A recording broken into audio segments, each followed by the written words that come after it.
नमस्कार दोस्तों, आप सभी का स्वागत है आपके अपने प्यारे से study platform free education with Bhargav sir पर। और मैं आपका अपना दोस्त अजय भार्गव आप सभी का स्वागत करता हूं। जैसा कि आप सभी लोग जानते हो भाई, हरियाणा हिस्ट्री हमने कवर की, लगभग प्राचीन इतिहास हम हरियाणा का कवर कर चुके हैं। अब हम धीरे धीरे आगे बढ़ते हुए आ पहुंचे हैं सल्तनत काल तक भाई। तो आज हम सल्तनत काल के बारे में पढ़ेंगे कि सल्तनत काल में हरियाणा के अंदर क्या कुछ घटित होता है, कौन कौन से ऐसे फैक्ट हैं जो परीक्षा की दृष्टि से महत्वपूर्ण रहने वाले हैं। तो सबसे पहले तो ध्यान से सुनिएगा भाई, कुछ बातें मैं आप लोगों को बता देता हूँ। सल्तनत काल में हम गुलाम वंश से लेकर लोधी वंश तक पढ़ेंगे भाई। इसमें क्या होता है, गुलाम वंश का जो शासक था, इसकी शुरुआत की थी भाई कुतुबुद्दीन ऐबक ने। ठीक है भाई, क्योंकि कुतुबुद्दीन ऐबक किसका दास हुआ करता था भाई? मोहम्मद गोरी का दास हुआ करता था। तो कुतुबुद्दीन ऐबक के बाद जितने भी जो यहाँ के शासक बने भाई, उन्होंने सुल्तान की उपाधि धारण की। इसलिए इसको सल्तनत काल कहा जाता है। आपसे पूछा जा सकता है कि इसको सल्तनत काल क्यों कहते हैं? क्योंकि इनने क्या किया था भाई? सुल्तान की उपाधि को धारण किया था। तो इसलिए इसको सल्तनत काल कहा जाता है। शुरुआत कहाँ से होगी? ठीक है भाई, सल्तनत काल की शुरुआत होगी हमारी गुलाम वंश से, और कब तक चलेगा? ये लोधी वंश तक हमारा ये पूरा टाइम पीरियड रहेगा। तो ध्यान से देखिएगा भाई, जितने भी फैक्ट बनेंगे वो सारे मैं कवर करवाऊंगा। ये देखिएगा भाई, यहां पर लिखा हुआ है सल्तनत काल। मैंने आपको फैक्ट बता दिया कि सल्तनत काल यानी कि सभी ने क्या किया था? सुल्तान की उपाधि धारण की थी, इसलिए ये सल्तनत काल भी कहलाया था भाई। देखो, गुलाम वंश से हम इसकी शुरुआत करेंगे और लोधी वंश तक हम इसको पढ़ेंगे भाई। तो इसमें जो जो टाइम पीरियड रहेगा, यानी कि यहाँ पर जो टाइम पीरियड है 1206 ईस्वी से लेकर 1526 ईस्वी तक, तो ये पूरा का पूरा टाइम पीरियड किसका रहेगा भाई? ये सल्तनत काल का रहेगा। अगर आपसे पर्टिकुलर गुलाम वंश का पूछ लिया जाए तो फिर ये टाइम पीरियड हो जाएगा। खिलजी वंश का पूछा जाए तो ये हो जाएगा। तुगलक वंश का पूछा जाए तो 1320 से 1414। बाकी बहुत सारी जगह यहाँ पर 1412 भी हमें देखने को मिलता, बहुत सारी ऑफिशियल किताबों में भी देखने को मिलता है। तो लेकिन इसको सुगम व सरल बनाने के लिए हमने यहाँ पर 14 ही कर दिया भाई। ठीक है, अब 12 से 14 दोनों इसके उत्तर हो सकते हैं, वो भी मैं आपको बताऊंगा क्यों हो सकते हैं। सैयद वंश 1214 से लेकर 1451 भाई, और 1214 नहीं, सॉरी, 1414 से लेकर 1451 भाई। लोधी वंश 1451 से लेकर 1526। यानी कि ये पूरा का पूरा सिस्टमेटिक ढंग से हम पढ़ेंगे। इसमें जो जो फैक्ट हरियाणा के बनेंगे वो सारे हम कवर करेंगे। देखो, शुरुआत हम करते हैं गुलाम वंश से भाई, बहुत अच्छे तरीके से पढ़ेंगे भाई। अब सबसे पहला पॉइंट क्या बनता है कि ये गुलाम वंश क्यों कहलाया? बाकी सारी बातें छोड़ दीजिए, ये गुलाम वंश क्यों कहलाया? क्योंकि मोहम्मद गोरी का एक गुलाम, या हम कह सकते हैं दास हुआ करता था, कुतुबुद्दीन ऐबक। तो कुतुबुद्दीन ऐबक मोहम्मद गोरी के बाद क्या करता है? गुलाम वंश की शुरुआत करता है भाई। क्या करता है? गुलाम वंश की शुरुआत करता है, और इसीलिए इसको क्या कहा जाता है? गुलाम वंश। वैसे आपको बता देता हूं, कुतुबुद्दीन ऐबक को भाई लाख बख्श या फिर कुरान खां के नाम से भी जाना जाता है, वो आगे मैं बताऊंगा भाई। यहां पर देखिएगा, जो प्रश्न परीक्षा की दृष्टि से जो इंपॉर्टेंट है और बनता है वो मैं करवा देता हूं। गुलाम वंश का टाइम पीरियड क्या हो गया भाई? ये वाला 1206 से 1290। इसमें देखिएगा 1192 ईस्वी में हुई तरोरी की लड़ाई। तरोरी का मतलब क्या हो गया? तराइन या फिर तरावड़ी। उसी को क्या कहा जाता था? तरोरी कहा जाता था। ये करनाल में विद्यमान है भाई। ठीक है, तराइन की लड़ाई एक निर्णायक लड़ाई थी, यानी कि जो तराइन की दूसरी लड़ाई थी भाई 1192 ईस्वी में जो हुई थी, वो एक निर्णायक लड़ाई थी भाई। इसमें क्या होता है? मोहम्मद गोरी पृथ्वीराज चौहान को हरा देता है। आपको पता है, तराइन की पहली लड़ाई में पृथ्वीराज चौहान जीत जाता है मोहम्मद गोरी से, और दूसरी लड़ाई 1192 में जो हुई, उसमें क्या होता है भाई? पृथ्वीराज चौहान हार जाते हैं। किससे हारते हैं? मोहम्मद गोरी से। तो फिर देखिएगा, यहाँ पर उत्तरी भारत में मुस्लिम आधिपत्य की नींव रखी गई। तो फिर शुरुआत किसकी हो जाती है? एक प्रकार से मुस्लिम आधिपत्य की शुरुआत हो जाती है उत्तरी भारत के अंदर भाई। ठीक है भाई, तो क्योंकि मोहम्मद गोरी जीत जाता है। मोहम्मद गोरी का सबसे वफादार तुर्की अधिकारी कुतुबुद्दीन ऐबक था भाई। ये इसका वफादार अधिकारी आप कह सकते हो, इसका गुलाम कह सकते हो, दास कह सकते हो, आप लोगों की मर्जी है भाई। ठीक है, तो वो कुतुबुद्दीन ऐबक था। यहां तक चीजें क्लियर? यहां से एक प्रश्न डायरेक्ट परीक्षा में आया था, जो क्या था भाई? ये वाला देखो, डैश निर्णायक था, इसने उत्तरी भारत में मुस्लिम प्रभुत्व की नींव रखी। तो कौन सा युद्ध हो गया भाई? तराइन का दूसरा युद्ध। इस प्रकार के प्रश्न आपको परीक्षा में देखने को मिलेंगे। अगर यहां पर मुस्लिम की बजाय क्या देखने को मिले आपको? मुगल, और यहां पर उत्तरी भारत की बजाय भारत मिल जाए, तब इसका उत्तर क्या हो जाएगा? पानीपत का प्रथम युद्ध। क्योंकि मुगलों की जो शुरुआत हुई थी भाई, मुगलों की शुरुआत कब हुई थी? पानीपत के प्रथम युद्ध से जीतकर उन्होंने मुगल साम्राज्य की स्थापना की थी भाई, बाबर के द्वारा किया गया था। यहां तक चीजें क्लियर भाई। अगर आपसे पूछा जाए उत्तरी भारत में मुस्लिम प्रभुत्व की नींव किसने रखी भाई, तो तराइन का दूसरा युद्ध। और अगर आपसे पूछा जाए भाई कौन सा युद्ध, ठीक है, जिसने भारत के अंदर मुगलों की शुरुआत की, ठीक है भाई, तो भारत के अंदर मुगलों की शुरुआत करने वाला था पानीपत का युद्ध भाई। ठीक है, भारत के अंदर। और अगर उत्तरी भारत में मुस्लिम प्रभुत्व की नींव रखी तो तराइन के दूसरे युद्ध ने। ये प्रीवियस एग्जाम क्वेश्चन है भाई, ध्यान रख लेना, और इसका उत्तर सेम यही माना गया है। और इसकी जो ये वाली यहाँ से जो लाइन उठाई गई है, ये आपको बता देता हूं, मैंने भी गजेटियर से लिया है ये पार्ट भाई। ठीक है, गजेटियर में इंग्लिश में मिलता है, हमने इसको हिंदी में कन्वर्ट कर दिया। समझ में आ गया भाई। अब देखिएगा भाई, गुलाम वंश की स्थापना किसने की थी भाई। यहां से क्या प्रश्न पूछे जा सकते हैं भाई, सीधा भी पूछ सकते हैं कि गुलाम वंश की स्थापना किसने की थी, या फिर क्या पूछ लेंगे कि हरियाणा में गुलाम वंश का हरियाणा में गुलाम वंश का प्रथम शासक था। इस प्रकार से ये प्रश्न पूछे जा सकते हैं भाई। ठीक है, ये दो प्रकार से प्रश्न पूछा जा सकता है। पहला पूछ सकते हैं हरियाणा में गुलाम वंश की शुरुआत किसने की, या फिर गुलाम वंश की स्थापना किसने की, या फिर हरियाणा में गुलाम वंश का प्रथम शासक कौन था भाई। तो मैंने आपको बताया गुलाम वंश की जो शुरुआत थी वो किसने की थी भाई, कुतुबुद्दीन ऐबक ने की थी भाई। किसने की थी भाई, कुतुबुद्दीन ऐबक ने। अब इस कुतुबुद्दीन ऐबक को क्या कहा जाता था भाई, इस कुतुबुद्दीन ऐबक को लाख बख्श भी बोला जाता था।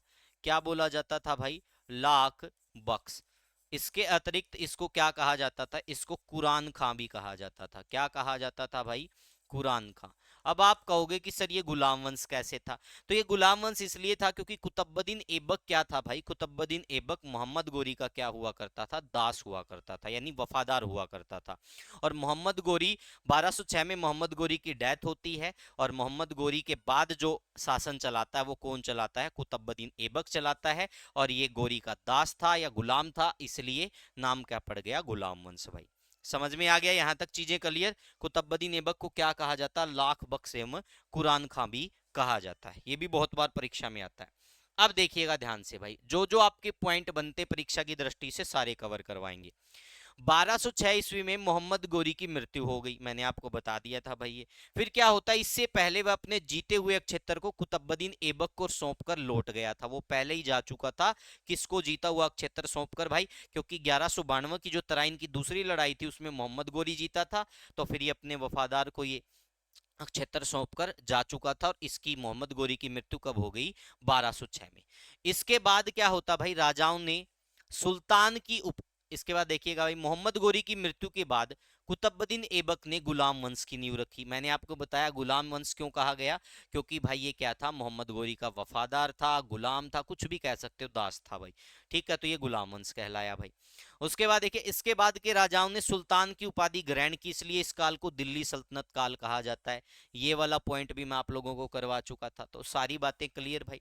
अब उसके बाद देखिएगा, कुतुबुद्दीन ऐबक तुर्की सुल्तान ने 24 जुलाई 1206 को, एक्यूरेट डेट यहां पर मैं आप लोगों को बता रहा हूं भाई, कौन सी, 24 जुलाई 1206 को भारत में तुर्की शासन की नींव रखी, तथा हरियाणा के निकटवर्ती क्षेत्र कुतुबुद्दीन ऐबक द्वारा बनाए गए एवं नव स्थापित राज्य का हिस्सा बन गए भाई। ठीक है, तो हरियाणा में आपसे पूछ लिया जाए कि गुलाम वंश का प्रथम शासक कौन था, या हरियाणा में गुलाम वंश की शुरुआत किसने की, तो इसका उत्तर भी क्या हो जाएगा, कुतुबुद्दीन ऐबक। चीजें क्लियर भाई। उसके बाद देखिएगा भाई, कुछ साहित्यकारों या इतिहासकारों के अनुसार कुतुबुद्दीन ऐबक के समय हरियाणा में 8 सैन्य चौकियां हुआ करती थी। तो आपसे पूछा जा सकता है, कुछ इतिहासकारों या साहित्यकारों के अनुसार हरियाणा के अंदर कुतुबुद्दीन ऐबक के समय कितनी सैन्य चौकियां हुआ करती थी, 8। कौन कौन सी हुआ करती थी भाई, हांसी, हिसार, सिरसा, मेवात, रोहतक, सोनीपत, थानेसर और रेवाड़ी भाई। ये सैन्य चौकियां हुआ करती थी भाई। ठीक है, इन चौकियों का जो प्रभारी है वो क्या कहलाता था भाई, दरोगा कहलाता था भाई। तथा दरोगा का काम क्या था भाई, मुख्य कार्य भूमि कर एकत्रित करना और विद्रोह को दबाना था भाई। ठीक है, एक तो भूमि कर को एकत्रित करना और साथ में विद्रोह को दबाना, ये किसका काम था, दरोगा का। दरोगा क्या होता था, इन चौकियों का प्रभारी होता था भाई।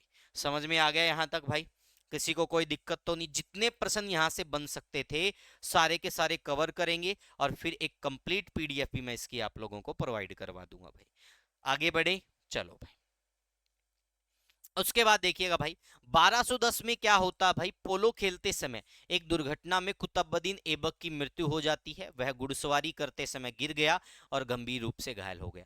ये वाला प्रश्न बहुत बार परीक्षा में आता है कि ऐसा कौन सा शासक था जिसकी मृत्यु पोलो खेलते समय या फिर चौगान खेलते समय हुई थी भाई। इस प्रकार के प्रश्न पूछे जाते हैं, या तो पोलो पूछ लेगा या फिर चौगान भी पूछ लेगा कि चौगान खेलते हुए हुई थी भाई, ठीक है, या फिर घुड़सवारी के समय गिरकर हो गई थी। तो वो कौन सा था भाई, वो कुतुबुद्दीन ऐबक था भाई, या तो पोलो पूछेगा या फिर चौगान, ठीक है भाई। उसके बाद देखिएगा भाई उन्हें अनारकली बाजार के पास लाहौर में दफनाया गया। बाद में एक और गुलाम इल्तुतमिश ने उनकी जगह ले ली जो सुल्तान के बराबर पहुंचे। इस प्रकार गुलाम वंश का विस्तार हुआ। यानी कि पहला शासक कौन सा हो गया भाई, कुतुबुद्दीन ऐबक, और उसके बाद किसका शासन आया, इल्तुतमिश का। किसका आया भाई, इल्तुतमिश का भाई। समझ में आ गया भाई। कुतुबुद्दीन ऐबक के बाद किसका शासन आया, इल्तुतमिश का शासन आया भाई, ठीक है, जिसने गुलाम वंश को आगे बढ़ाया। यहां तक आई थिंक सारी चीजें क्लियर हो गई। या तो फिर पोलो पूछेगा, नहीं तो फिर क्या पूछ लेगा, चौगान भाई, ठीक है भाई। चलो नेक्स्ट देखिएगा भाई, तराइन का तीसरा युद्ध किसने जीता था। बहुत महत्वपूर्ण प्रश्न है। आपने तराइन का पहला और दूसरा युद्ध हमेशा पढ़ा होगा। तीसरा युद्ध बाकी मैं आपको प्रमुख युद्धों में करवा चुका हूं कि तराइन के 3 युद्ध हुए थे भाई। पहला युद्ध हुआ 1191 में मोहम्मद गोरी और पृथ्वीराज चौहान के बीच, जिसमें पृथ्वीराज चौहान जीत गए थे भाई। दूसरा युद्ध हुआ 1192 ईस्वी में, ठीक है, इसमें क्या होता भाई, पृथ्वीराज चौहान हार जाते हैं, मोहम्मद गोरी जीत जाते हैं। और तीसरा जो युद्ध हुआ था भाई 1215-16 के दौरान माना जाता है, ये इल्तुतमिश और ताज यलदिन अल्दोज के बीच हुआ था, जिसमें इल्तुतमिश क्या गया था भाई, जीत गया था। ठीक है भाई, तो यहां पर देखो किसने जीता था, तो ये तीसरा युद्ध किसने जीता था भाई, इल्तुतमिश ने जीता था। समझ में आ गया भाई। अब देखो भाई थोड़ी डिटेल आप लोगों को बता देता हूं, यहां पर ध्यान से देखिएगा। तराइन यानी कि तरोरी का तीसरा युद्ध या लड़ाई, इस तीसरे युद्ध में क्या होता है, इल्तुतमिश ने ताज उद दिन यल्दीज को 1215-16 ईस्वी में, यानी कि युद्ध का टाइम क्या था भाई, ठीक है, दिसंबर जनवरी का माना जाता, तो इतिहासकार कंफ्यूज रहते हैं, इसलिए क्या होता भाई, इसको 15-16 लिख देते हैं। कई लोगों का मानना था कि दिसंबर 2015 में हुआ, कई लोगों का मानना था कि जनवरी 2016 में 1216 में हुआ, ठीक है, 1215 या 16, दिसंबर 1215 या फिर दिसंबर 1216। तो कंफ्यूजन के कारण वो क्या कर देते हैं, 1215 और 16 ही हमें देखने को मिलता है। पंजाब के गवर्नर कुबाचा ने इल्तुतमिश की सहायता की थी भाई। पंजाब के गवर्नर कुबाचा, नासिरुद्दीन कुबाचा हुआ करता था, उसने क्या किया, इल्तुतमिश की सहायता की। ठीक है, इस युद्ध के पश्चात सिरसा कुबाचा के नियंत्रण में आ गया। ये वाला प्रश्न बहुत बार परीक्षा में आता है। परीक्षा में क्या पूछा जाता है भाई, तराइन की लड़ाई के बाद, ठीक है भाई, सिरसा किसके नियंत्रण में आ गया था, तो तराइन की लड़ाई यानी तराइन का तीसरा युद्ध।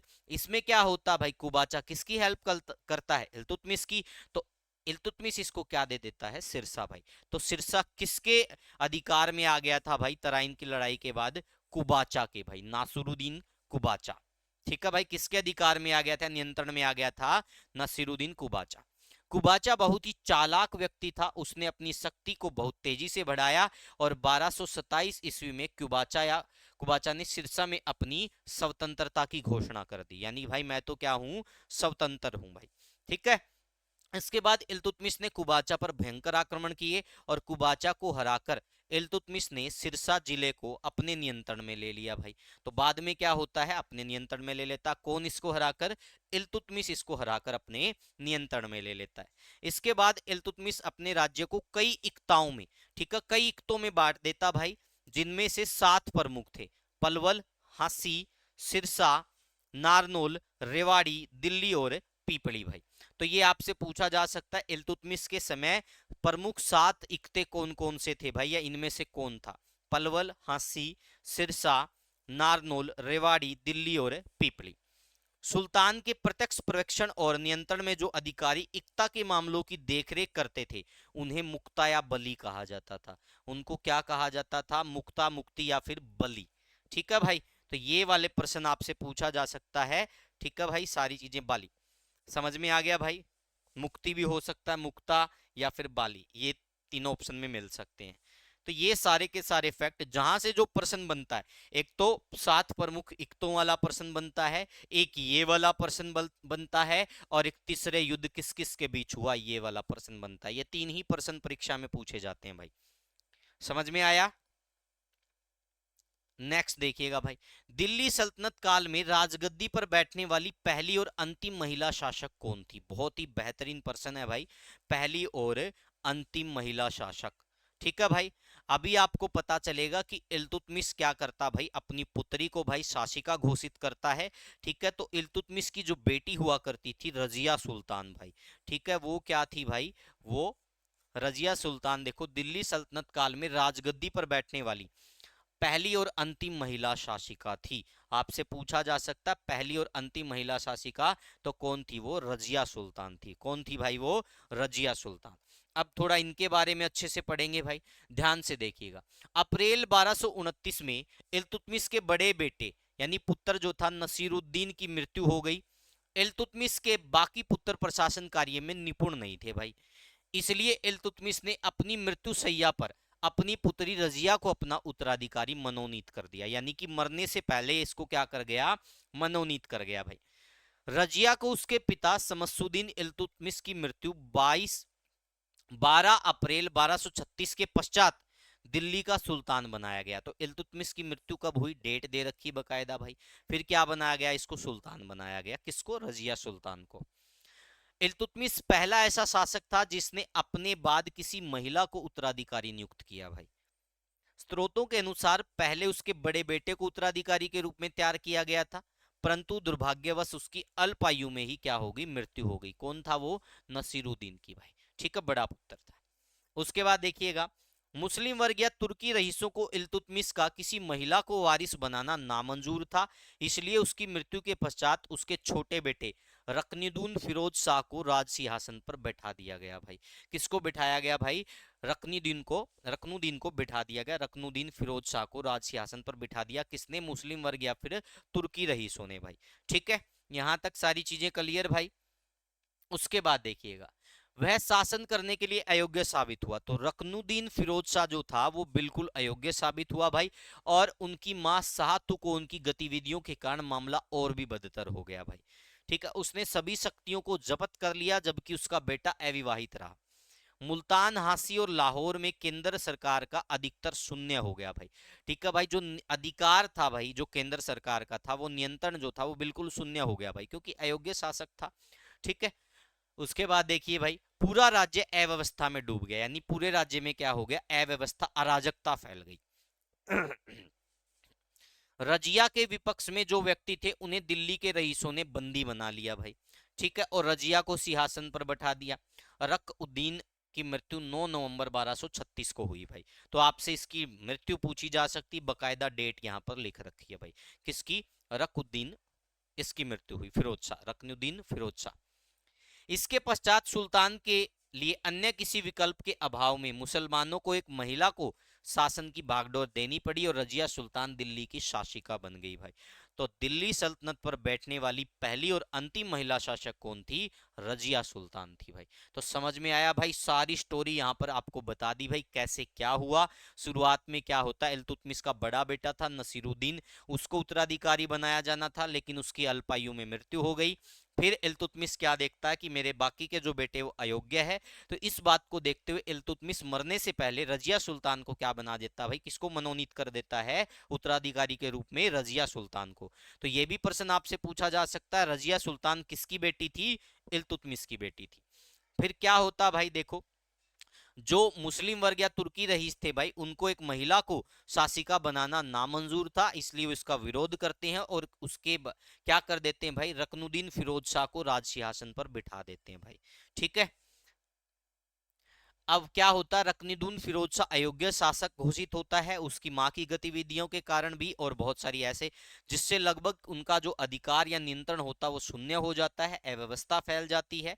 इस बात को देखते हुए क्या करते हैं भाई, जो लोग उनके विपक्ष में थे, रजिया सुल्तान के विपक्ष में थे, ठीक है भाई, उनको दिल्ली के रईस बंदी बना लेते हैं और साथ में कुछ लोग उसके पक्ष में आ जाते हैं। तो रजिया सुल्तान वापस से क्या होती भाई? सिंहासन पर बैठ जाती है।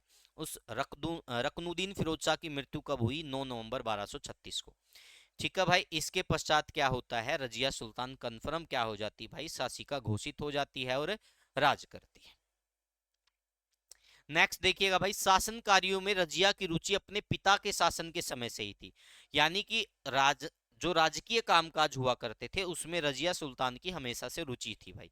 ठीक है, गद्दी संभालने के बाद रजिया ने रीति रिवाजों के विपरीत पुरुषों की तरह सैनिकों का कोट और पगड़ी पहनना पसंद किया भाई। तो पुरुषों की तरह कोट और पगड़ी पहनती थी भाई। ठीक है, बल्कि बाद में युद्ध में बिना नकाब पहने शामिल हुई। रजिया ने पर्दा प्रथा तथा त्याग कर पुरुषों की तरह चोगा कुर्ता, ठीक है भाई, कुला टोपी पहनकर दरबार में खुले मुंह जाने लगी भाई। ठीक है, आपको पता ही होगा मुस्लिम वर्ग में इन चीजों के ऊपर महिला जब बिना पर्दे के रहती है तो बहुत सारे वाद विवाद देखने को मिलते हैं। तो उस समय भी ऐसी ही घटना होती है, क्योंकि रजिया सुल्तान क्या थी भाई, इन सभी चीजों के खिलाफ थी, वो खुले मुंह जाती थी भाई। रजिया अपनी राजनीतिक समझदारी और नीतियों से सेना तथा जनसाधारण का ध्यान रखती थी। वह दिल्ली की सबसे शक्तिशाली शासक बन गई थी। देश के इतिहास के नाम भारत की रजिया सुल्तान प्रथम महिला शासक के तौर पर दर्ज है भाई। तो ये रजिया सुल्तान के बारे में था भाई सारी चीजें। उसके बाद बताइएगा भाई, रजिया का मकबरा हरियाणा के किस जिले में है। तो आपको ये भी तो पता होना चाहिए कि रजिया की जो मृत्यु हो जाती है हरियाणा में, एक ऐसी जरूर आप लोगों को जानकारी होनी चाहिए कि जो प्रथम महिला शासिका थी भाई दिल्ली सल्तनत की, उसकी मृत्यु हरियाणा की हिस्ट्री के अनुसार उसका मकबरा कहाँ पर है। तो उसका मकबरा कहाँ पर है भाई, कैथल में। समझ में आ गया भाई, कहाँ है, कैथल के अंदर। देखिएगा क्या चीजें थी भाई, पूरा इतिहास आपको बताता हूँ कैसे मृत्यु हुई थी भाई। ठीक है, देखो रजिया को इतिहास में रजिया अल-दीन और शाही नाम जलालत उद्दीन रजिया से भी जाना जाता था भाई। रजिया सुल्तान का बचपन का नाम हफ्सा मोइन था भाई, लेकिन सभी उसे रजिया कहकर ही पुकारते थे। रजिया और उसके सलाहकार जमातुद्दीन याकूत भाई अफ्रीकी सिद्दी गुलाम के साथ विकसित हो रहे अंतरंग संबंध की बात भी मुसलमानों को पसंद नहीं आई भाई। यानी कि रजिया और याकूत का क्या भाई, लोग मानते थे कि इनका क्या हो रहा है, आपस में प्रेम प्रसंग बढ़ रहा है भाई। तो ये बात मुसलमानों को क्या नहीं आ रही थी भाई, ये बात मुसलमानों को पसंद नहीं आ रही थी भाई। रजिया ने इस पर पर्याप्त ध्यान नहीं दिया, किंतु उसका इस संबंध के परिणाम को कम आंकना अपने राज्य के लिए घातक सिद्ध हुआ भाई। ठीक है, भटिंडा के राज्यपाल मलिक इख्तियार उद्दीन अल्तूनिया ने अन्य प्रांतीय राज्यपाल और जिन्हें रजिया का आधिपत्य नामंजूर था के साथ मिलकर विद्रोह कर दिया भाई। तो विद्रोह किसने किया भाई, अल्तूनिया ने विद्रोह कर दिया भाई। ये भटिंडा का राज्यपाल हुआ करता था अल्तूनिया। ठीक है भाई, रजिया और अल्तूनिया के बीच युद्ध हुआ जिसमें याकूत मारा गया। यानी कि जो ये याकूत था अब क्या हो गया, ये मारा गया भाई। ठीक है, अब याकूत मारा गया और क्या हो गया, रजिया भी अल्तुनिया से हार गई भाई। तो हारने के बाद क्या करती भाई, रजिया को पता चल गया या तो तेरे को मार देंगे या फिर क्या होता था उस समय भाई, शादी कर लेते थे भाई। तो उस समय अल्तुनिया क्या कर लेती है भाई, अल्तुनिया शादी के लिए रजिया अल्तुनिया से शादी के लिए तैयार हो गई भाई। ठीक है, तो आपसे पूछा जा सकता भाई याकूत मारा गया, याकूत को किसने मारा था भाई, अल्तुनिया ने मारा था। अल्तुनिया कौन था भाई, भटिंडा का राज्यपाल था भाई। तो अल्तुनिया जब जीत जाता है रजिया से, तो फिर रजिया इससे अल्तुनिया से शादी करने के लिए तैयार हो गई भाई। इस बीच रजिया के भाई मजुद्दीन बहराम शाह ने सिंहासन हथिया लिया। अपनी सल्तनत की वापसी के लिए रजिया और उसके पति अल्तुनिया ने बहराम शाह से युद्ध किया, जिसमें उनकी हार हो गई। उन्हें दिल्ली छोड़कर भागना पड़ा और अगले दिन वो कैथल पहुंचे, जहां उनकी सेना के साथ चीजें होंगी। बट डाकुओं ने क्या किया, 14 अक्टूबर 1240 को दोनों मारे गए भाई। कैथल के पास मानते हैं, तो वहीं पे इसका मकबरा माना जाता है। ठीक है, कैथल की जो डिस्ट्रिक्ट की ऑफिशियल साइट है, हो सकता है उस पर ये डेट अलग भी हो, तो आप ये वेरीफाई कर लेना। ठीक है, बाकी युद्धों के मैंने जब भी आपको डेट्स वगैरह करवाई है उसमें मैं ये आपको क्लियर करवा चुका हूँ भाई। ठीक है, तो समझ में आ गया भाई कैसे इसकी डेथ होती है, सारी चीजें आपको बता दी भाई। ये सारा सत्ता का लालच था भाई एक प्रकार से। ठीक है, पहले भी क्या होता था, इस प्रकार से लोग सत्ता हथियाने के लिए आपस में मरवा देते थे, मार देते थे, चीजें चलती रहती थी। तो आपसे पूछा जा सकता भाई बहराम शाह के बारे में। तो बहराम शाह क्या करता भाई, पीछे से रजिया सुल्तान का क्या कर लेता, शासन हथिया लेता है, और रजिया सुल्तान का भाई ही था बहराम शाह। समझ में आ गया भाई, सारी चीजों को बड़े ध्यान से पढ़ना भाई। चल आगे बढ़ते नेक्स्ट। रजिया की मृत्यु के बाद क्या होता है, फिर से अव्यवस्था फैल जाती है भाई। ठीक है, दिल्ली के उत्तराधिकारी मजुद्दीन बहराम और अलउद्दीन मसूद असक्षम शासक साबित हुए। अगले 6 वर्षों तक क्या रही भाई? अशांति रही, अराजकता रही, अव्यवस्था रही। फिर 10 जून 1240 को आमिर और मलिकों ने मिलकर इल्तुतमिश के छोटे बेटे नसारुद्दीन महमूद को गद्दी पर बैठा दिया। फिर एक और बेटा होता था भाई, पहले पता ही नहीं चलता था कि कितने कितने बेटे हैं भाई। ठीक है, तो किसको बैठा दिया? नसरुद्दीन महमूद को भाई। ठीक है, इनके पास भी शासन चलाने के लिए योग्य क्षमताएं नहीं थी भाई, लेकिन इनकी असली ताकत क्या था भाई? गयासुद्दीन बलवन भाई। मोस्ट इंपोर्टेंट पर्सन है, कौन था भाई? गयासुद्दीन बलवन इनकी ताकत था भाई एक प्रकार से। 1257 में मलखा नामक मेवाती सरदार ने, ये बहुत सारी जगह मलखा मिल जाता है, कई जगह ये मलका भी मिल जाता है। ठीक है भाई, तो दोनों एक ही बात है। मेवाती सरदार ने सुल्तान की सेना पर हांसी के निकट आक्रमण कर दिया भाई। तो हांसी के पास क्या करता है भाई? मलका नामक मेवाती जो सरदार होता है, वो जो सुल्तान बनता, सुल्तान कौन बनता भाई? नसरुद्दीन महमूद। इसके ऊपर हांसी के निकट ये क्या कर देता है? हमला कर देता है। इसके बाद सुल्तान के आदेश पर बलवन ने 1260 ईस्वी में मेवात पर आक्रमण कर उसे तहस नहस कर दिया तथा मलखा को हाथी के पैरों नीचे कुचलवा दिया भाई। तो आपसे पूछा जा सकता भाई, फिर मलखा किसके द्वारा पकड़ा जाता? बलवन के द्वारा, और इसको मरवा दिया जाता भाई। तो ये सारी चीजें आप लोगों के सामने है भाई। बलवन क्या करता है? बलवन का हमेशा से मेवात के लोगों से 36 का आंकड़ा रहा है, क्योंकि बलवन भी जब शासक बनता है तो मेवाती कभी इसके शासन को स्वीकार नहीं करते भाई, इसके खिलाफ विद्रोह करते रहते हैं, लूटपाट करते रहते हैं। और मेवातियों ने बलवन की नाक में दम कर दिया था भाई। बलवन ने क्या किया था? मेवात के जंगलों को नष्ट करवा दिया था भाई, क्योंकि मेवाती लोग क्या करते थे? जंगल में छिपकर वार करते थे, और इसको बोलते गुरिल्ला पद्धति। तो बहुत बार परीक्षा में आता कि मेवा कौन गुरिल्ला पद्धति का प्रयोग करते थे? मेयो या फिर मेवाती, एक ही बात हो गया भाई। ठीक है, समझ में आ गया।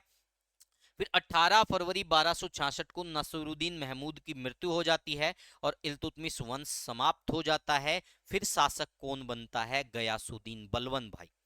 कौन बनता है शासक? गयासुद्दीन बलवन। यहां से प्रश्न काफी बार परीक्षा में आते हैं। एक प्रश्न मलका वाला पूछा जाता है भाई, ये मेवाती सरदार को पकड़कर कौन मरवा देता है? बलवन भाई। और दूसरा प्रश्न क्या पूछा जाता है? मेवात के अंदर जंगलों को किसने कटवाया था? बलवन। तीसरा प्रश्न यहां से आता है कि जो गोपालगिरी का दुर्ग है वो किसने बनवाया था? तो गोपालगिरी का दुर्ग भाई बलवन ने बनवाया था, मेवात में स्थायी शांति की स्थापना हेतु। ये 3 प्रश्न पूछे जाते हैं भाई। चीजें क्लियर यहां तक? किसी को कोई डाउट तो नहीं? देखो भाई, गोपालगिरी का दुर्ग किसने बनवाया, ये आ गया प्रश्न भाई। अब हम बलवन के बारे में भी पढ़ लेंगे सर। तो गोपालगिरी का दुर्ग किसने बनवाया था भाई? ये बनवाया था बलबन ने भाई। किसने बनवाया था भाई? ये बलवन ने बनवाया था भाई, गयासुद्दीन बलबन। समझ में आ गया भाई? गोपालगिरी का दुर्ग किस लिए बनवाया था? मेवात में स्थायी शांति की स्थापना हेतु। मेवात में स्थायी शांति हेतु। ठीक है भाई, क्या बनाया गया? गोपालगिरी का दुर्ग भाई। देखिएगा यहां पर भाई, इल्तुतमिश वंश की समाप्ति के बाद रईसों और अधिकारियों की सहमति से बलबन सिंहासन पर बैठ गया। कौन? गयासुद्दीन बलबन। ठीक है भाई, सिंहासन पर बैठ गया। बलबन ने मंत्री पर रहते हुए भी मेवातियों के क्षेत्र में काफी आक्रमण किए तथा सुल्तान बनने के बाद भी यह सिलसिला जारी रहा। तो आपसे पूछा जा सकता है, मेवात में जंगलों को नष्ट करने वाला शासक कौन था? बलबन। ध्यान रख लेना भाई। उसके बाद क्या होता भाई? जो सुल्तान बनने के बाद ये मेवात में बिल्कुल कत्लेआम करवाता भाई। ध्यान से देखिएगा, 20 दिनों तक हत्या लूटपाट का काम चलता रहा। बलवन ने अपने सैनिकों को आदेश दे दिया कि एक सिर लाने के लिए आपको एक चांदी का टंका व जीवित कैदी लाने के लिए 2 टंके इनाम में दिए जाएंगे भाई। इस दौरान कई लोगों की हत्याएं हुई, कुछ हाथियों से कुचलवा दिया गया, कुछ को काट दिया गया। 100 से अधिक सैनिकों को मैला ढोने वालों ने भगा दिया। राजमार्गों पर भी कत्लेआम किया गया। और बलवन ने प्रतिशोध लेने के लिए अपने जासूसों से मेवात में रहने वाले जंगल में जो रहते थे लोगों के शिकार करने के तरीके और गतिविधियों का पता लगाया। वह अचानक घेर कर 12,000 पुरुष, महिला व बच्चों को मार दिया। तो मेवाती जो लोग थे वो क्या करते थे भाई? जंगल में रहकर छिपकर वार करते थे, जिसको गुरिल्ला पद्धति कहते हैं भाई। उससे बलवन बहुत ज्यादा क्या था भाई? दुखी था, क्योंकि समझ में नहीं आता था कि ये कैसे अटैक करते हैं, समझ नहीं आ रहा था। तो पहले ये पूरी प्रॉपर तरीके से प्लानिंग करता है, जंगलों को कटवाता है और फिर उनको पकड़कर धीरे क्या कर देता भाई, धीरे से फिर मार देता है। इतनी हत्याओं और आक्रमणों के बावजूद भी मेवात क्षेत्र को कभी सामूहिक रूप से नहीं जीता गया। यानी इतने ज्यादा कत्लेआम आक्रमण हुए लेकिन मेवात ने उसके बाद भी बलबन की सत्ता को स्वीकार नहीं किया। तो मेवात के लोगों के लिए भाई सल्यूट है मेरा। ठीक है भाई। तो उसके बाद देखिएगा भाई, मेवों पर हत्याओं का ज्यादा प्रभाव नहीं पड़ा तथा मेवों की लूट दिल्ली और यमुना से आगे दोआब तक फैली हुई थी। वसल्ले हैक के अनुसार बलबन कभी भी मेवों के ऊपर पूर्ण रूप से नियंत्रण नहीं कर सका भाई। ठीक है, तो यहां तक आई थिंक सारी चीजें आप लोगों के समझ में आ गई होगी भाई। जितनी बातें हैं, जितने प्रश्न बनते हैं, सब कवर करवा दिए। अब देखो, बलबन ने उलूग खां की उपाधि धारण की। जो बलबन के पास कौन सी उपाधि थी भाई? उलूग खां। और भी बहुत सारे राजाओं शासकों के पास उलूग खां की उपाधि थी, शायद मोहम्मद बिन तुगलक या इसके पास भी थी, ध्यान में नहीं है भाई मेरे। लेकिन बलबन के पास भी उलूग खां की उपाधि थी, इसने उलूग खां की उपाधि धारण की थी। सुल्तान बनने से पहले वह हांसी का इक्तेदार था। बहुत इंपॉर्टेंट प्रश्न है भाई, आपसे पूछा जा सकता है, बलबन सुल्तान बनने से पूर्व कहां का इक्तेदार था?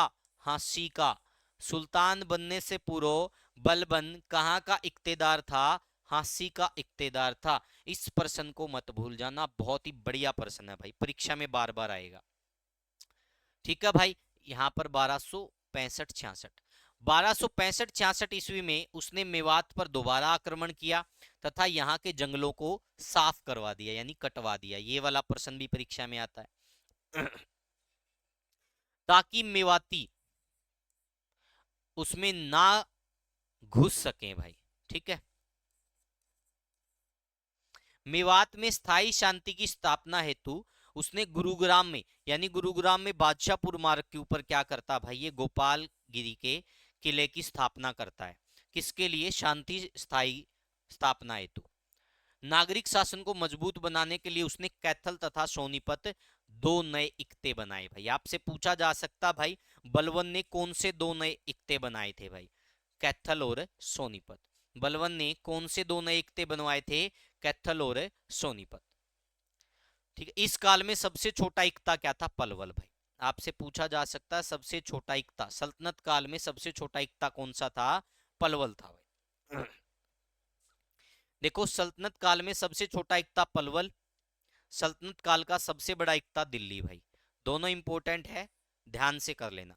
बलबन ने नारनौल, कानोड़, सोनीपत, थानेसर, हांसी, बरवाड़ा तथा धतरत आदि स्थानों पर अफगान चौकियां स्थापित की, सैन्य व्यवस्था को कायम किया। बलबन ने नागरिक प्रशासन पर नियंत्रण स्थापित करने हेतु सोनीपत, कैथल, शिवालिक आदि नए, ये शिवालिक कहाँ से आ गया भाई? शिवालिक नहीं है ये, सोनीपत और कैथल हो गया भाई। ठीक है। दो इक्ते बनवाए थे भाई, वो मैंने आपको बताई या कौन कौन से दो नए इक्ते बनवाए थे भाई? ठीक है, सोनीपत और कैथल भाई। ठीक है, चीजें आ गई भाई समझ में? किसी को कोई डाउट तो नहीं? आगे बढ़े अगले प्रश्न की तरफ। एक सेकंड रुकिएगा भाई, मैं एक रिप्लाई कर देता हूँ। भाई बच्चे पूछ रहे हैं कि रिजल्ट कब आएगा। भाई क्या बताऊं मैं अब? जो रिजल्ट की इंफॉर्मेशन देते थे उन्हीं से नहीं हो पा रहा, तो मैं तो भाई किस खेत की मूली हूँ।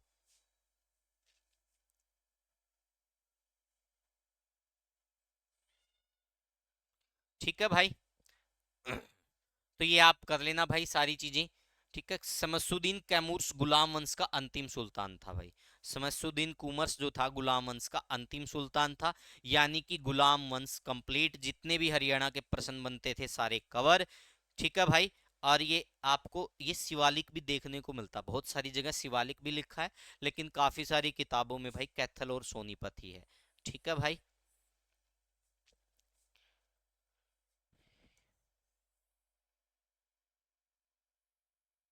आगे बढ़े भाई, यहां तक चीजें क्लियर? चलो भाई नेक्स्ट बढ़ते हैं। जलालुद्दीन खिलजी सुल्तान बनने से पूर्व कहाँ का मुक्ति था भाई? देखो, हमें बलबन का तो पता चल गया कि बलबन कहाँ का था, हांसी का। ठीक है भाई। बलबन वाला तो हमने पढ़ लिया था भाई, बलबन कहाँ का इक्ती रह चुका था भाई, ये हमने पढ़ लिया, हांसी का भाई इक्तेदार था। अब यहां पर पूछा गया कि जलालुद्दीन खिलजी सुल्तान बनने से पूर्व कहाँ का मुक्ति था। तो अब हम किसके बारे में पढ़ेंगे? यानी कि अब हम पढ़ेंगे जो हमारा कौन सा काल आ गया भाई, गुलाम वंश हमारा कंप्लीट हो गया। अब हम पढ़ेंगे खिलजी वंश के बारे में। तो खिलजी वंश कब से कब तक है, 1290 से 1320। ध्यान दो भाई अभी, ठीक है। अब हम किसके बारे में पढ़ेंगे, इसके बारे में पढ़ेंगे, ध्यान से देखिएगा। तो देखो, जलालुद्दीन खिलजी है, सुल्तान बनने से पूर्व कहाँ का इक्तेदार मुक्ति था भाई, कैथल का। कहाँ का था भाई, कैथल का मुक्ति था। ध्यान से देखना भाई। अब देखो खिलजी वंश के बारे में मैं आप लोगों को बताऊंगा भाई। देखो खिलजी वंश 1290 ईस्वी में जलालुद्दीन खिलजी ने बलवन के उत्तराधिकारियों से सत्ता छीनकर खिलजी वंश की स्थापना की। तो आपसे पूछा जा सकता है कि खिलजी वंश की स्थापना करने वाला कौन था, जलालुद्दीन खिलजी भाई। कब की, 1290 में भाई, ठीक है। उसके बाद सुल्तान बनने से पहले यह क्या रह चुका था, कैथल का मुक्ति रह चुका था, यानी कि प्रमुख रह चुका था। इस वंश का प्रसिद्ध शासक अलाउद्दीन खिलजी था। तो कौन था इस वंश का प्रसिद्ध शासक, अलाउद्दीन खिलजी था भाई, ठीक है। इस वंश का प्रमुख शासक या प्रसिद्ध शासक कौन था भाई, अलाउद्दीन खिलजी। अरबी इतिहासकार इसामी के अनुसार जब मंगोलों ने 1305 ईस्वी में हरियाणा पर आक्रमण किया, तब सिरसा के पास अलाउद्दीन और हिंदू जनरल नानक की सेना ने मिलकर उनको हरा दिया भाई। तो ये वाला फैक्ट जो बहुत इंपॉर्टेंट है भाई, मंगोलों के आक्रमण वाला भाई, ठीक है। तो किसने हराया भाई, सिरसा के पास अलाउद्दीन और हिंदू जनरल नानक की सेना ने मिलकर उनको हरा दिया था भाई। खिलजी वंश के शासक मुबारक शाह की सेना और दीपालपुर पंजाब के इक्तेदार गाजी मलिक के बीच सिरसा के पास युद्ध हुआ भाई। जो ये गाजी मलिक था भाई, यही गयासुद्दीन तुगलक था भाई। गाजी मलिक ही क्या करता है भाई, गयासुद्दीन तुगलक बनता है और फिर तुगलक वंश की शुरुआत करता है। तो ये वाला फैक्ट आपसे बहुत बार पूछा जा सकता है। ये सिरसा का युद्ध जो मैंने आपको करवाया था 1320 में जो हुआ था, ये वही फैक्ट है, सेम टू सेम। खिलजी वंश के शासक मुबारक शाह की सेना और दीपालपुर पंजाब के इक्तेदार गाजी मलिक के बीच सिरसा के पास युद्ध हुआ। इस युद्ध में शाही सेना हार गई और गाजी मलिक ने हरियाणा के बड़े हिस्से पर अधिकार कर लिया। और फिर क्या करता है यही गाजी मलिक, गयासुद्दीन तुगलक की उपाधि धारण कर कर तुगलक वंश की शुरुआत करता है। समझ में आ गया भाई। तो ये क्या था, पूरा का पूरा खिलजी वंश भाई। तो हमारा खिलजी वंश भी क्या हो गया, कंप्लीट। अब देखिएगा भाई, हरियाणा का ऐसा कौन सा स्थान है जहां पर सबसे पहले तुगलक वंश का अधिकार हुआ था। तो कहां पर हुआ था तुगलक वंश का सबसे पहले अधिकार है, सिरसा पे हुआ ना। तो यही तो पूछा गया है, तो कहां पर हुआ इसका अधिकार है, सिरसा। ऐसे प्रश्न पूछे जाते हैं भाई। हरियाणा पर तुगलक वंश का सबसे पहला अधिकार कहां पर हुआ, सिरसा। सिरसा का युद्ध भी पूछ सकते हैं, मैं आपको प्रमुख युद्धों में करवा चुका हूं। देखिएगा भाई, ये आ गया तुगलक वंश। तो तुगलक वंश कब से कब तक है भाई, ध्यान से देखो। हमने किस किस के बारे में पढ़ लिया भाई, हमने पढ़ लिया भाई किसके बारे में, हमने पढ़ लिया गुलाम वंश, खिलजी वंश। अब हम किस पे आ पहुंचे, तुगलक वंश। 1320 से 1412 ईस्वी भी मिल जाता और 1214 भी मिलता बहुत सारी जगह, तो दोनों ही सही है भाई।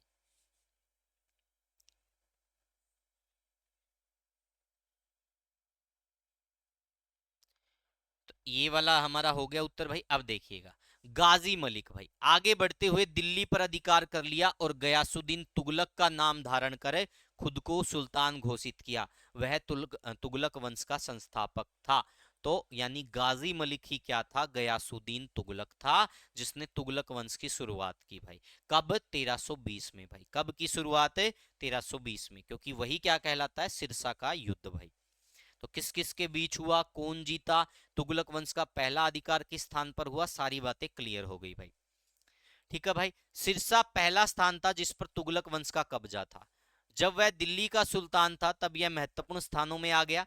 गयासुद्दीन ने मोहम्मद तुगलक को उत्तराधिकारी बनाया, जिसके शासनकाल में कोई महत्वपूर्ण घटना दर्ज नहीं हुई भाई। तुगलक वंश का अगला शासक फिरोज शाह तुगलक था भाई। ठीक है भाई, उन्होंने हिसार जिले को प्रमुखता से लाया भाई। ठीक है, आपको पता है फिरोज शाह तुगलक ने क्या किया था भाई, हिसार के अंदर एक किला बनवाया था, फिरोज का किला। ठीक है भाई, जिसका नाम क्या रखा, हिसारे फिरोजा भाई। ठीक है, फिरोज का किला कह देते हैं या फिर हिसारे फिरोजा कह देते हैं। ठीक है, तो वो इसने बनवाया था भाई हिसार के अंदर। इसको ये प्रमुखता से लाया भाई। सिख या हास्य डिवीजन का मुख्यालय, जिसमें वर्तमान हिसार जिला भी शामिल है, वह फिरोज शाह तुगलक ने दमनकारी गतिविधियां शुरू की और सोहना और गोहाना में मंदिरों को नष्ट करना शुरू कर दिया। ठीक है भाई, आपको बता देता हूं भाई, जो फिरोज शाह तुगलक था भाई, इसने क्या किया था, गोहाना के अंदर जो मंदिरों के पुजारी थे भाई, उनको कहा या तो धर्म परिवर्तित कर लो, नहीं तो आपको मार दिया जाएगा। तो इसने क्या किया था भाई, वहां के पुजारियों के हाथ कटवा दिए थे। तो आपसे पूछा जा सकता है कि सोहना और गोहाना में, ठीक है, इसने क्या किया, मंदिरों को नष्ट करवाया, और गोहाना के पुजारियों को इसने क्या किए थे भाई, हाथ कटवा दिए थे। ठीक है, हिंदुओं ने अपना सिर उठाया, उनको वश में करने के लिए फिरोज शाह तुगलक विद्रोहियों को तलवार से मार डाला और इस्लाम में परिवर्तित कर दिया। तो गोहाना के मंदिर में क्या किया था भाई, गोहाना के पुजारियों के इसने क्या किया था, पुजारियों के हाथ कटवा दिए भाई।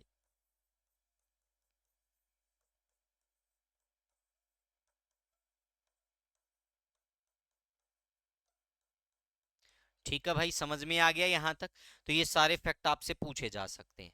अब देखो, फिरोज शाह तुगलक ने निम्न में से किन शहरों की स्थापना की थी भाई। तो फिरोज शाह तुगलक ने भाई हिसार की स्थापना की भाई, ये हम सारे मानते हैं भाई। फतेहाबाद अपने पुत्र फतेह खां के नाम पर, अपने पुत्र फतेह खां के नाम पर भाई। ठीक है, ये फतेहाबाद की भी स्थापना करता है, किसके नाम पर, अपने पुत्र फतेह खां के नाम पर भाई। ठीक है, और हरनी खेड़ा जिसको क्या कहा जाता है, फिरोजाबाद।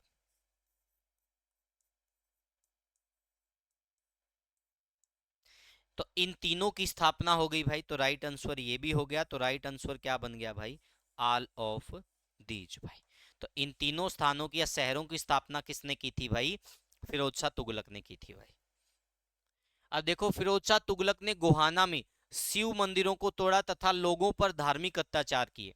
इस बात का वर्णन उनकी पुस्तक फुतुहात फिरोज शाही में मिलता है भाई।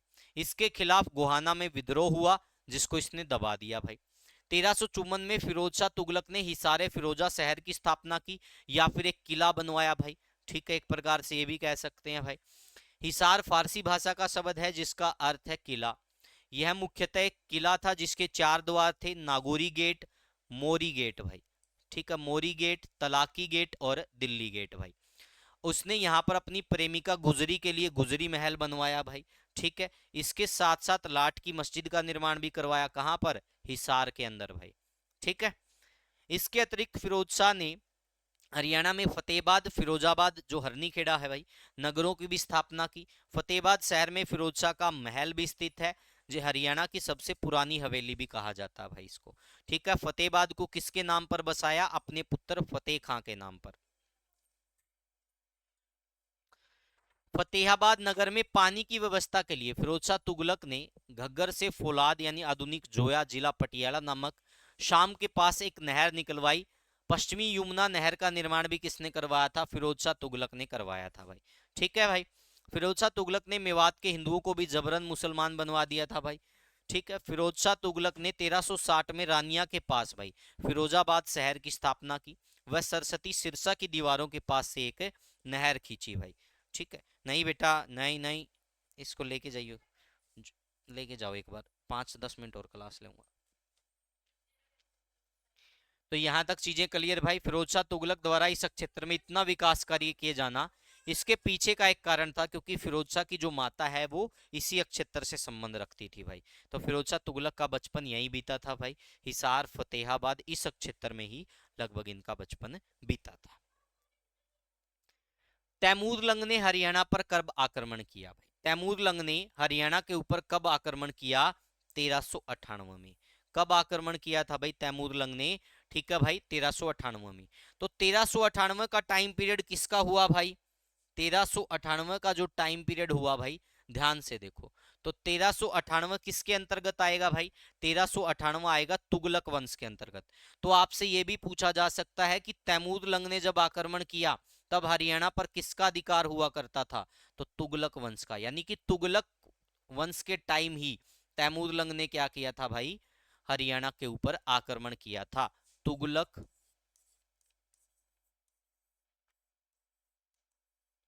वंश के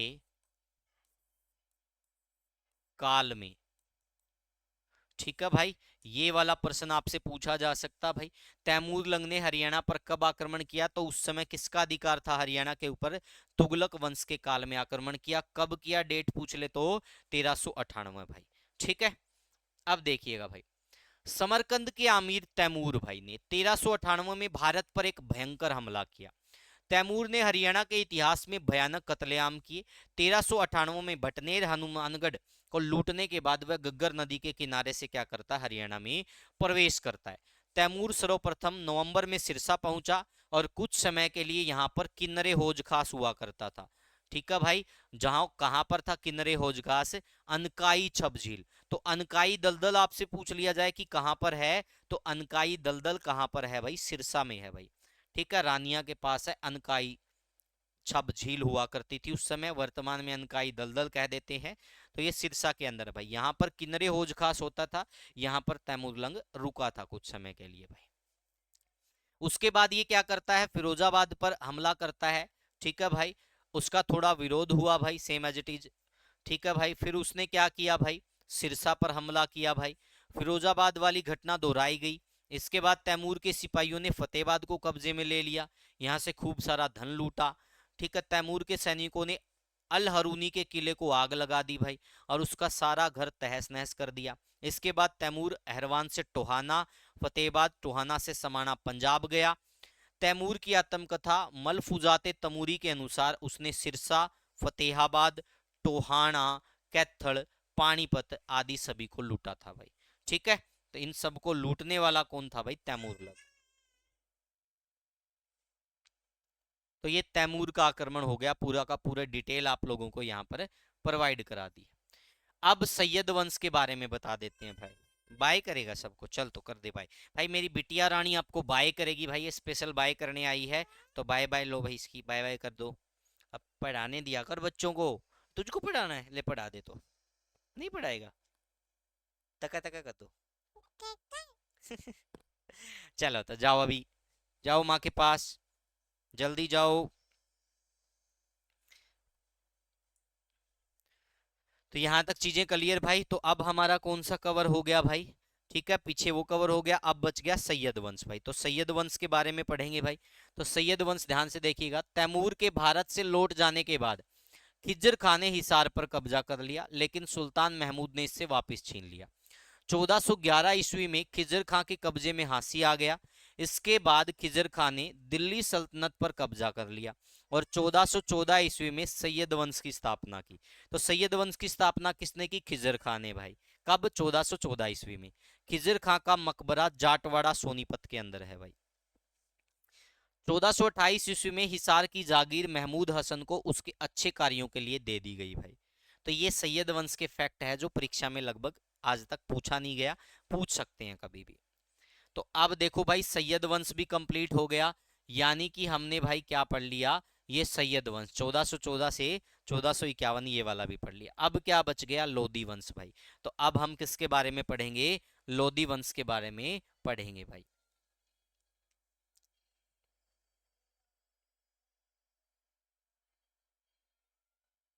तो ये देखिएगा भाई, अब लोधी वंश के बारे में पढ़ेंगे। लोधी वंश का प्रसिद्ध शासक कौन था भाई? बहुत ही बढ़िया प्रश्न है भाई। देखो ये तो आपको पता है भाई, बहलोल लोधी क्या था, इसने लोधी वंश की शुरुआत की थी भाई। ठीक है, अब आपसे पूछ ले कि इब्राहिम लोधी के बारे में, तो इब्राहिम लोधी तो अंतिम शासक था। अब बात आती है कि प्रसिद्ध शासक। तो प्रसिद्ध शासक कौन था भाई? प्रसिद्ध शासक था सिकंदर लोधी।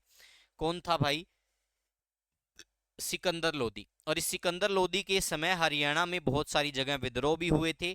ठीक है भाई, कलायत के अंदर भी विद्रोह हुआ था, जींद में भी। तो वो बहुत सारी बातें मैं आपको बढ़ाऊंगा। ये देखिएगा भाई, सैयदों के बाद लोधी दिल्ली सल्तनत के शासक बने। 1451 ईस्वी में बहलोल लोधी ने इस वंश की स्थापना की। बहलोल लोधी के काल में हरियाणा को सल्तनत का भाग बना दिया गया तथा इब्राहिम लोधी के काल 1517 से 1526 तक सल्तनत का अंग बना रहा। लोधी के समय हरियाणा में कुछ मुक्तियों ने स्वतंत्र होने का प्रयास किया। इसी कारण लोधी के समय हिसार के मुक्ति तातर खां यूसुफ का विद्रोह देखने को मिला, लेकिन शाही सेना के सेनापति राजकुमार निजाम खान ने तातर खां को कुचल दिया भाई। ठीक है भाई, इसके बाद हम देखेंगे हिसार का मुक्ति निजाम खां को बनाया गया। यही निजाम खां आगे चलकर सिकंदर लोदी के नाम से दिल्ली का सुल्तान बना। सिकंदर लोदी इस वंश का सबसे प्रसिद्ध सुल्तान था। संत कबीर इसके समकालीन थे। तो बहुत ही बेहतरीन प्रश्न है। यहां से जो जितने भी प्रश्न बनेंगे सारे इंपॉर्टेंट है कि सिकंदर लोदी के समय जो हिसार का मुक्ति होता था, तातर खां यूसुफ इसने विद्रोह किया। इसको किसने हराया भाई? इसको हराया निजाम खां ने। और यही निजाम खां आगे जाकर क्या बना भाई? सिकंदर लोदी, और प्रसिद्ध शासक बना और संत कबीर इसके समकालीन थे। सिकंदर लोदी की धर्मांधता, यानी कि ये धर्म में क्या था भाई, अपने लिए मतलब सोचता था धर्म अपने अपने बारे में। तो हरियाणा में जींद और कलायत में विद्रोह हुए, ये फैक्ट मैंने आपको बता दिया था। सिकंदर लोदी के कुरुक्षेत्र को नष्ट करने की योजना बनाई परंतु सफल नहीं हो सका। सिकंदर लोदी के शासनकाल में पानीपत क्षेत्र का हाकिम दरिया खां, हांसी क्षेत्र का हाकिम शेख सैयद और मेवात क्षेत्र का अधिपति हसन खां था। ठीक है भाई, मेवाते वली हसन खां। समझ में आया प्रश्न? ये प्रश्न पूछा जाएगा आगे, तो ये सारे फैक्ट याद रख लेना भाई। एक एक पॉइंट मैंने क्लियर करवा दिया है, आप लोग अच्छे से पढ़ लेना इसको भाई। देखो, लोदी वंश का अंतिम शासक जिसका मकबरा पानीपत में विद्यमान है, तो वो कौन था भाई? इब्राहिम लोदी भाई। ठीक है, इब्राहिम लोदी के बीच में और बाबर के बीच में 21 अप्रैल 1526 को क्या होता है? पानीपत का प्रथम युद्ध होता है, जिसमें क्या होता भाई? इब्राहिम लोदी मारा जाता है। तो आपसे पूछा जा सकता है ऐसा शासक, खिलजी वंश का लोदी वंश का ऐसा शासक जो युद्ध के दौरान मौका स्थल पर मारा गया, तो इब्राहिम लोदी, और वहीं पर इसका क्या है? मकबरा भाई। तो पानीपत का प्रथम युद्ध कब हुआ? 21 अप्रैल 1526 को। किस किस के बीच हुआ? बाबर और इब्राहिम लोदी के बीच। जीता कौन? बाबर जीत गया, इब्राहिम लोदी हार गया और मारा गया, और इसका मकबरा भी कहां है? पानीपत में। समझ में आ गया भाई? देखो, 1527 ईस्वी में सिकंदर लोदी का उत्तराधिकारी और इस वंश का अंतिम शासक इब्राहिम लोदी दिल्ली के सिंहासन पर बैठा। इब्राहिम लोदी के क्रोधी और घमंडी स्वभाव के कारण अन्य प्रांतों की तरह हरियाणा की जनता भी इससे प्रसन्न नहीं थी भाई। इब्राहिम लोदी के शासनकाल में करनाल और इंद्री के मुक्तियों से बुरा बर्ताव किया गया, इसलिए वो इसके विरुद्ध हो गए। इब्राहिम लोदी का व्यवहार अपने परिचितों के साथ भी अच्छा नहीं था। मुगल शासक बाबर को दिल्ली पर आक्रमण करने का जो निमंत्रण है, पंजाब के शासक दौलत खां लोदी एवं इब्राहिम लोदी के चाचा आलम खां ने दिया था भाई। कई जगह आपको राणा सांगा भी मिलता भाई, राणा सांगा ने दिया था। तो ये आप लोग पढ़ लेना भाई। इतिहासकार, साहित्यकार कई बहुत सारी बातें अपने अपने हिसाब से भी लिखते हैं, तो हम उसको ठीक है स्वीकार करते हैं भाई। परिणाम स्वरूप 21 अप्रैल 1526 को बाबर और इब्राहिम लोदी के मध्य पानीपत का प्रथम युद्ध हुआ। पानीपत के प्रथम युद्ध में बाबर ने पहली बार तुलुगमा युद्ध नीति का प्रयोग किया था। बहुत बार आता है ये प्रश्न कि किस युद्ध में पहली बार तोपों का प्रयोग हुआ। ठीक है भाई, तोपों का प्रयोग या तुलुगमा विधि का प्रयोग हुआ, तो किसमें हुआ था? पानीपत के प्रथम युद्ध में। इब्राहिम लोदी मध्यकाल का प्रथम ऐसा शासक था जिसे युद्ध स्थल पर ही मार दिया गया, और इस प्रकार पानीपत के प्रथम युद्ध में बाबर की विजय हुई। इब्राहिम लोदी का मकबरा पानीपत में है। तो ये हमारा लोदी वंश भी कंप्लीट, जितने हरियाणा के प्रश्न बनते थे सारे कवर भाई। अब ये सल्तनत कालीन शासन व्यवस्था है कि इसमें इक्ते क्या थे, मुक्ति क्या थे, ठीक है, सारी बातें लिख रखी हैं। देखो, सल्तनत काल में हरियाणा सुल्तानी इक्ते के रूप में प्रशासित था। हरियाणा सल्तनत काल में विभिन्न इक्तों में विभाजित था जो आकार की दृष्टि से असंतुलित थे। दिल्ली का इक्ता काफी बड़ा था और पलवल का इक्ता सबसे छोटा था। तो दिल्ली इक्ता सबसे बड़ा और पलवल इक्ता सबसे छोटा। हरियाणा में दो प्रकार के इक्ते थे। पहले प्रकार के इक्तों का प्रशासन सुल्तान द्वारा नियुक्त अधिकारी चलाते थे, जबकि दूसरी प्रकार के इक्तों का प्रशासन सुल्तान के कृपा पात्रों द्वारा चलाया जाता था भाई। दूसरे प्रकार के इक्तों की जागीरी इक्ता कहा जाता था। ठीक है, इक्तों को जागीरी इक्ता कहा जाता था। जो दूसरे प्रकार के इक्ते थे भाई, ठीक है, जिनको कृपा पात्रों द्वारा चलाया जाता था, उनको क्या कहा जाता था? जागीरी इक्ता। सरकारी इक्तों का प्रशासक मुक्ति कहलाता था भाई, एवं उसकी नियुक्ति सुल्तान द्वारा की जाती थी। इक्तों का विभाजन सिकों में था।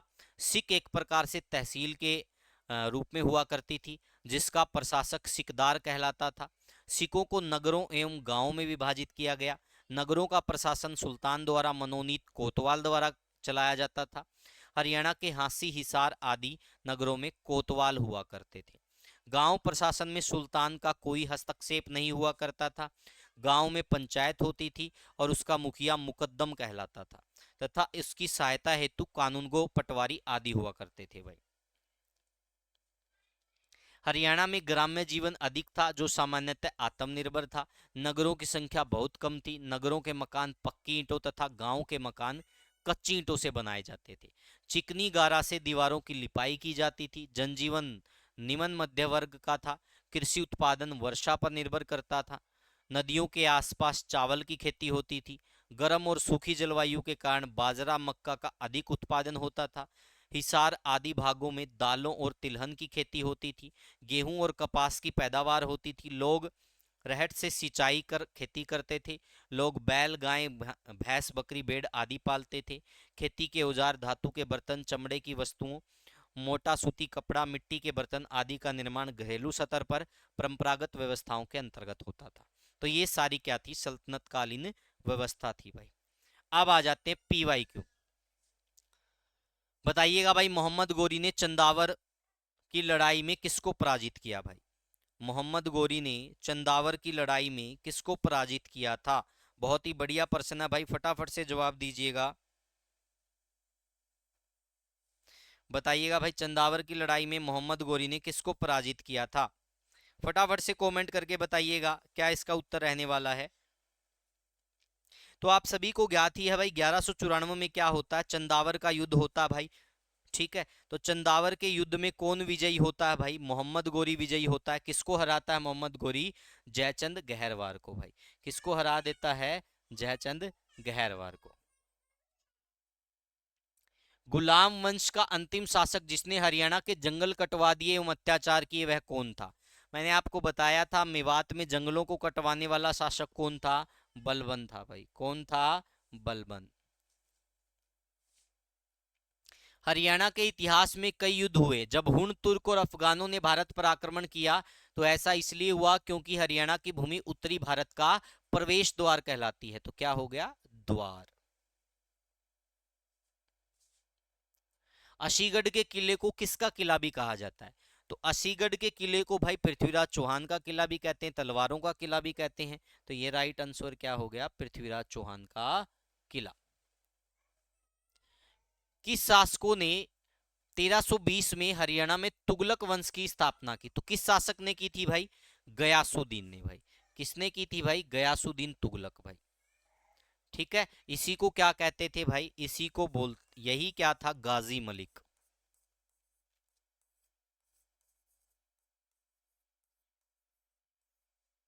ठीक है, तैमूर ने हरियाणा पर कौन से काल में हमला बोला था? 1398 में बोला था भाई। ये भी प्रश्न मैं आप लोगों को करवा चुका हूं। ये सारे PYQ है, कभी ये सोचते हो मैं मेरी तरफ से करवा रहा हूं? ये जितने भी प्रश्न आए हुए हैं सारे करवाऊंगा आज भाई। तो PYQ भी देख लो, साथ के साथ कवर हो रहे हैं। हरियाणा के किन नगरों पर तैमूर ने आक्रमण किया था? तो तैमूर ने, आपको पता है, हिसार, सिरसा, फतेहाबाद इस क्षेत्र पर आक्रमण किया। तो राइट आंसर हो जाएगा हिसार, सिरसा, फतेहाबाद। अब कुछ बच्चे कहेंगे कि सर आपने हिसार डिटेल में नहीं करवाया। तो भाई उस समय हिसार, फतेहाबाद एक ही थे भाई। ठीक है, इस बात को ध्यान में रखो। हिसार, सिरसा, फतेहाबाद एक ही हुआ करते थे उस समय। उस समय अलग अलग जिले थोड़े विभाजित थे। हरियाणा के हिसारे फिरोजा क्या है भाई? तो हिसारे फिरोजा क्या था? एक किला था भाई। ये वाला प्रश्न आया हुआ है, तो राइट आंसर क्या हो जाएगा? एक किला। हरियाणा के कैथल जिले में किसका मकबरा है जो भारत की पहली महिला शासक थी? तो किसका मकबरा है? रजिया सुल्तान का भाई। ठीक है, किसका मकबरा है? रजिया सुल्तान का। तिमुरद के हमलों के दौरान, तिमुरद का मतलब यहां पर तैमूर लंग ही हो गया भाई। तो बताओ भाई, तैमूर लंग ने 1398 में आक्रमण किया, तो वो 1398 में हरियाणा पर किस राजवंश का शासन था? मैंने आपको बताया था किसका शासन था? तुगलक वंश का शासन था भाई। ठीक है, आप देख लेना किसी को डाउट हो तो। ये देखो भाई, देखो किसका शासन हुआ 1320 से 1414। तो 1398 इसके बीच में ही आ गया, तो राइट आंसर तुगलक आएगा ना। जब मैंने तुगलक वंश करवाया तब भी आपको बता दी थी भाई ये बात।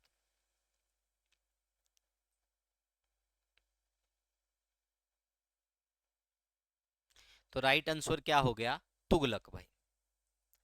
निम्नलिखित में से दिल्ली के किस सुल्तान ने मेयों को नरसंहार और लूट के माध्यम से दंडित करने का प्रयास किया? तो किसने किया था भाई?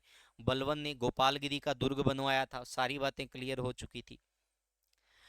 किसको मेवात की खानजादा जनजाति का संस्थापक माना जाता है? तो बहादुर नाहिर को क्या माना जाता है? इसका संस्थापक माना जाता है। निम्नलिखित में से कौन हरियाणा में वहाबी आंदोलन का नेता नहीं था? भाई ये अलग टॉपिक का क्वेश्चन आ गया भाई। ठीक है, वैसे इसका चलो उत्तर बता देता हूँ। उत्तर क्या आएगा भाई इसका? मोहम्मद कासिम जफर, मोहम्मद सफ़ी ये भी था, कासिम भी था, विलायत अली खां। ये भारत स्तर पर था, हरियाणा में नहीं था ये। तो राइट आंसर क्या हो जाएगा भाई? विलायत अली खां भाई। ठीक है, तो राइट आंसर क्या हो जाएगा? विलायत अली खां।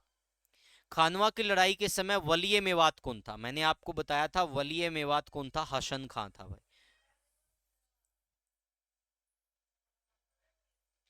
तरावड़ी की लड़ाई के बाद सिरसा किसके नियंत्रण में आ गया? बताया था आपको, तराइन की तीसरी लड़ाई हुई थी इल्तुतमिश और उल दीन यल्दोज के बीच। इल्तुतमिश की सहायता कौन करता है? नसीरुद्दीन कबाचा करता है, कुबाचा करता है। और उसके बाद क्या करता है इल्तुतमिश? उसको सिरसा सौंप देता है। तो फिर राइट आंसर क्या हो जाएगा? नासिरुद्दीन कुबाचा। निम्नलिखित में से कौन सा नेता मेवातियों के विरुद्ध अपने अभियान के दौरान बलवन द्वारा पकड़ा गया? मेवातियों के विरुद्ध अपने? नहीं नहीं नहीं भाई, बलवन के विरुद्ध। चलो सेंस अलग है भाई, मलका आएगा इसका राइट आंसर। अमीर खुसरो सबसे प्रसिद्ध सांस्कृतिक और साहित्य दिग्गज में से एक थे। वह किस काल में रहते थे भाई? तो वो किस काल में रहा करते थे भाई? तो उनका काल हो गया भाई, वो खिलजी वंश में भी थे, वो तुगलक वंश में भी थे। तो ये आ जाएगा भाई 1253 से 1325। संत सूरदास ने संगीत की शिक्षा किस आचार्य से ली थी? तो संगीत की शिक्षा इन्होंने वल्लभाचार्य से ली थी, श्री वल्लभाचार्य। तो भाई ये आपका सल्तनत काल कंप्लीट। ठीक है भाई, हरियाणा में सल्तनत काल तक हम पढ़ लिए भाई। अब बच गया आपका मुगल काल और बहुत सारे ऐसे फैक्ट। ठीक है, 1857 की क्रांति। तो उसके बाद आधुनिक हरियाणा, फिर उसके बाद ज्योग्राफी। ज्योग्राफी ऑलरेडी कवर हो चुकी है, वो बस लिंक डालने और पीडीएफ हो जाएगी। ठीक है, हरियाणा इकोनॉमी ऑलरेडी कवर है, वो लिंक डालने और वीडियो हो जाएगी। तो यानी कि ये मान के चलो भाई, अगले महीने की शुरुआत तक यानी पहले वीक तक हम हरियाणा जीके लगभग कंप्लीट कर लेंगे भाई। ठीक है, तो आज के लिए इतना ही। Thank you, take care, bye bye. जिसको भी भाई किसी भी प्रकार की तैयारी करनी है भाई, 95 181 98 050 ये हमारा व्हाट्सएप नंबर रहेगा। आप हमारे साथ यहाँ पर जुड़ सकते हैं, व्हाट्सएप पर मैसेज कीजिएगा भाई, सारी इन्फॉर्मेशन दे दी जाएगी। हमारे यूट्यूब चैनल को सब्सक्राइब कर लीजिएगा।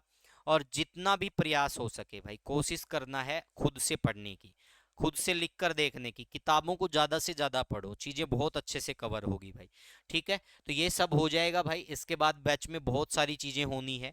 ठीक है, ईवीएस भी करवाई जाएगी, जो सीटी मेंस के सारे न्यू सब्जेक्ट हैं वो भी करवाए जाएंगे विद पीडीएफ। आपको हिस्ट्री भी करवाएंगे, पॉलिटी, ज्योग्राफी। लगभग प्रयास रहेगा जितना मैं कवर करवा सकता हूँ उतना मैं कवर करवाऊंगा भाई। तो आज के लिए इतना ही। Thank you, take care, bye bye. मिलते हैं अगली कक्षा में। आज के लिए इतना ही।